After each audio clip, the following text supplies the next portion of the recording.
નમસ્કાર વિદ્યાર્થી મિત્રો, હું ભાવેશ મેર શ્રી સ્વામિનારાયણ વિદ્યાસાગર સ્કૂલની શૈક્ષણિક યુટ્યુબ ચેનલ અને શૈક્ષણિક વોટ્સએપ ગ્રુપમાં ફરી એક વખત ધોરણ 5 ના દરેક વિદ્યાર્થી ભાઈઓ અને બહેનો માતૃભાષા વિષય ગુજરાતીના આજના ઓનલાઈન ક્લાસમાં યુટ્યુબ ચેનલ અને વોટ્સએપ ગ્રુપના માધ્યમથી સ્વાગત કરું છું. મિત્રો, છેલ્લા કેટલાક ક્લાસથી આપણે ધોરણ 5 અંતર્ગત પૂછવામાં આવતા વ્યાકરણના કેટલાક મુદ્દાઓની ચર્ચા કરી રહ્યા છીએ. આજે આપણે આગળ વધીએ આપણા અભ્યાસક્રમ તરફ. આપણે છેલ્લે એકમ નંબર 3 સુધી અભ્યાસ કર્યો. પ્રથમ એકમ હતો ચબૂતરો ચિત્રપાઠ, બીજો હતો પર્વત તારા કાકના, કવિનું નામ છે સુરેશ ગરા. ત્રીજો એકમ આપણે ભણ્યા મહેનતનો રોટલો, જે બોધકથા હતી, લેખકનું નામ હતું પન્નાલાલ. આજે આપણે શરૂઆત કરીએ આપણા એકમ નંબર 4 ની, જેનું નામ છે સુંદર સુંદર. કવિનું નામ છે ધર્મેન્દ્ર માસ્ટર, જેને આપણે મધુરમ ના ઉપનામથી ઓળખીએ છીએ, અને એમના દ્વારા આપવામાં આવેલું સરસ મજાનું પ્રકૃતિ ગીત આજે આપણે ભણવા જઈ રહ્યા છીએ. ધર્મેન્દ્ર માસ્ટર મધુરમ કોણ છે? ગુજરાતી સાહિત્ય ક્ષેત્રે એમનું પ્રદાન શું રહેલું છે? પ્રકૃતિ ગીત કોને કહેવાય, એમાં શું હોય છે? અને આપેલી કવિતા સુંદર સુંદર, એમાં કવિએ શેની વાત કરી છે? આ સમગ્ર મુદ્દો છે આપણે આજના ક્લાસમાં લેવાનો છે. સાથે સાથે કાવ્યમાં આવતા કેટલાક અઘરા શબ્દોનો પરિચય પણ આપણે મેળવવાનો છે, અને શક્ય હશે તો સ્વાધ્યાયના પ્રશ્નોની ચર્ચા પણ આપણે આજના ક્લાસમાં કરી દઈશું. જે વિદ્યાર્થી મિત્રોએ YouTube ચેનલ સબસ્ક્રાઇબ ન કરી હોય, સબસ્ક્રાઇબ કરી લેજો, અને બેલ આઇકન દબાવીને દરેક વિડિયો તમારા મોબાઈલ પર સૌથી પહેલા મેળવી લેજો. વિશેષ શિક્ષકો દ્વારા તમને જે કામ સોંપવામાં આવે એ પણ સમયસર કરતા રહેજો, અને YouTube ચેનલ સાથે ખાસ બધા વિદ્યાર્થી મિત્રો જોડાયેલા રહેજો. વધારે સમય નહીં લઈએ, શરૂઆત કરીશું. એકમ નંબર 4, કાવ્યનું નામ છે સુંદર સુંદર, કવિનું નામ છે ધર્મેન્દ્ર માસ્ટર મધુરમ. પ્રકૃતિ ગીત કોને કહેવાય? અહીંયા આપણને આપેલું કાવ્ય એક પ્રકૃતિ ગીત છે, જેમાં કવિએ સૂરજ, ચાંદો, નદી, સરોવર, વન, ઉપવન વગેરેને સુંદર કહ્યા છે. જે કાવ્યમાં પ્રકૃતિના તત્વોનો ઉલ્લેખ કરવામાં આવ્યો હોય, કેન્દ્રનો મધ્યવર્તી વિચાર કાવ્યનો પ્રકૃતિના તત્વો આધારિત હોય, એ કાવ્યને આપણે પ્રકૃતિ ગીત કહી શકીએ. અહીંયા યાદી આપી છે પ્રકૃતિના કયા કયા તત્વો છે. એક છે સૂરજ, ચાંદો, નદી, સરોવર, વન અને ઉપવન. ઉપવન એટલે બગીચો. આ બધા જ પ્રકૃતિના સુંદર તત્વો છે. તેમાં વસતા માછલી, પંખી અને માણસ, માનવ, આ પણ પ્રકૃતિના તત્વો કહેવાય. આ બધાને પણ કવિએ સુંદર કહ્યા છે. કવિને આ બધા સુંદર લાગે છે. પ્રભુએ બનાવેલી દરેક વસ્તુ, આ બધું કોણે બનાવ્યું છે? આ બધું પૃથ્વીનું સર્જન, એમાં તત્વો કોણે સર્જ્યા છે? પ્રભુ, ઈશ્વર, વિભુ, પરમાત્મા, એમણે સર્જ્યા છે. જો આ બધી વસ્તુઓ આટલી સુંદર હોય, તો પ્રભુ પોતે, ભગવાન પોતે કેટલા સુંદર હશે? એવો પ્રશ્ન કવિના મનમાં થયા કરે છે કે આટલી વસ્તુઓ ભગવાને સુંદર બનાવી છે, તો એ પોતે કેટલા સુંદર હશે, જેથી એ આટલી સરસ સુંદર સૃષ્ટિની રચના કરી શક્યો હશે. આપણે શબ્દો પહેલા સમજીએ, ત્યારબાદ કાવ્ય તરફ આગળ વધીએ, જેથી કાવ્ય સમજવામાં આપણને સરળતા રહે. સરિતા એટલે નદી.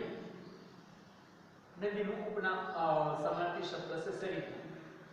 વિભુ એટલે ભગવાન, ઈશ્વર, પ્રભુ, પરમાત્મા, પરમેશ્વર. ઉષા એટલે સવારે સૂર્ય ઉગતા પહેલા પૂર્વ દિશામાં આકાશમાં દેખાતા આછા રંગો. સૂર્ય જે ઉગ્યો ન હોય એ પહેલા આકાશમાં આપણને પ્રકાશ દેખાય સૂર્યનો, એને ઉષા કહેવામાં આવે. એમ સૂર્ય ડૂબતો હોય, ડૂબી જાય, ત્યારબાદ પણ આકાશમાં પ્રકાશ આપણને દેખાય, એને નિશા કહેવામાં આવે. પરોઢ જેને આપણે કહીએ સવાર પણ આપણે એને કહીએ. નિશા એટલે રાત્રિ, રાત. ઉપવન એટલે બગીચો. ગિરિવર એટલે પર્વત, ડુંગર, પહાડ. સમીર એટલે પવન, અનિલ. હૈયું એટલે હૃદય, દિલ. જોઈએ આપણે કાવ્ય ધર્મેન્દ્ર માસ્તરના શબ્દોમાં શું કહેવા માંગે છે. એમના મનમાં ઉઠતા પ્રશ્નો કયા કયા છે. કવિ કહે છે સુંદર સુંદર. જો કાવ્યનું શીર્ષક પણ આપણને સુંદર સુંદર એવું આપવામાં આવ્યું છે અને આ કાવ્યની ધ્રુવ પંક્તિ છે. ધ્રુવ પંક્તિ કોને કહેવાય? કે જે કાવ્યમાં વારે વારે પ્રયોજાતી હોય. આપણે કાવ્યનું શીર્ષક આપવા માંગતા હોઈએ ત્યારે આપણે કાવ્યની ધ્રુવ પંક્તિને પણ શીર્ષક તરીકે લઈ શકીએ.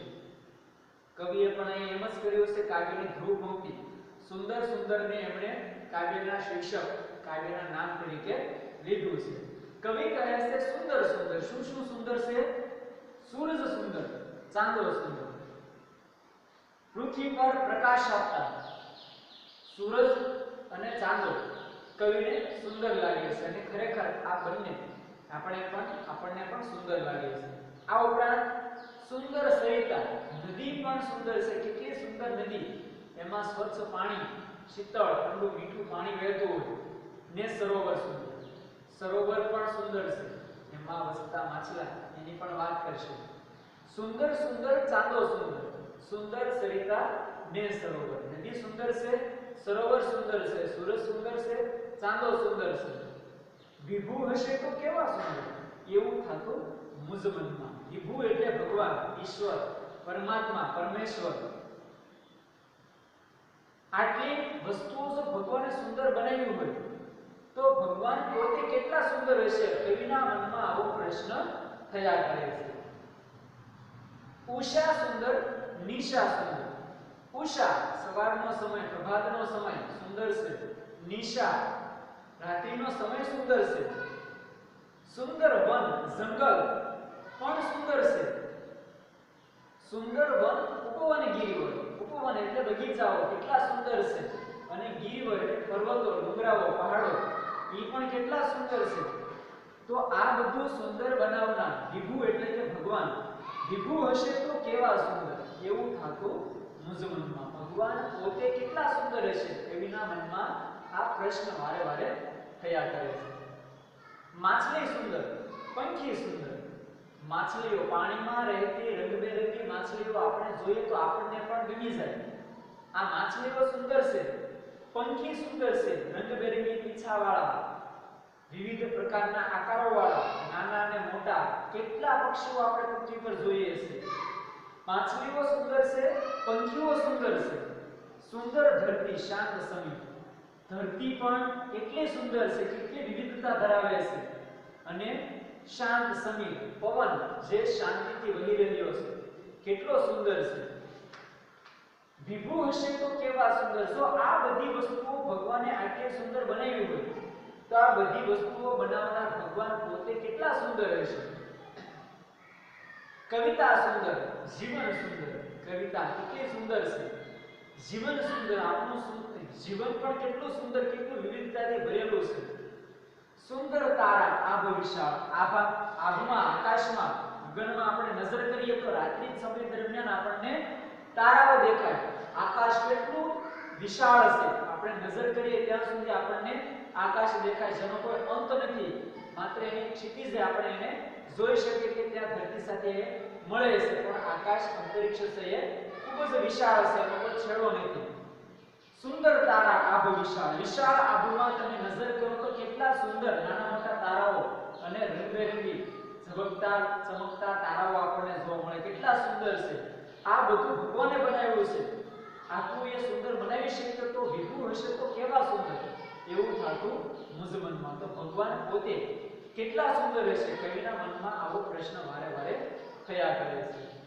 ભાષા સુંદર, આશા સુંદર.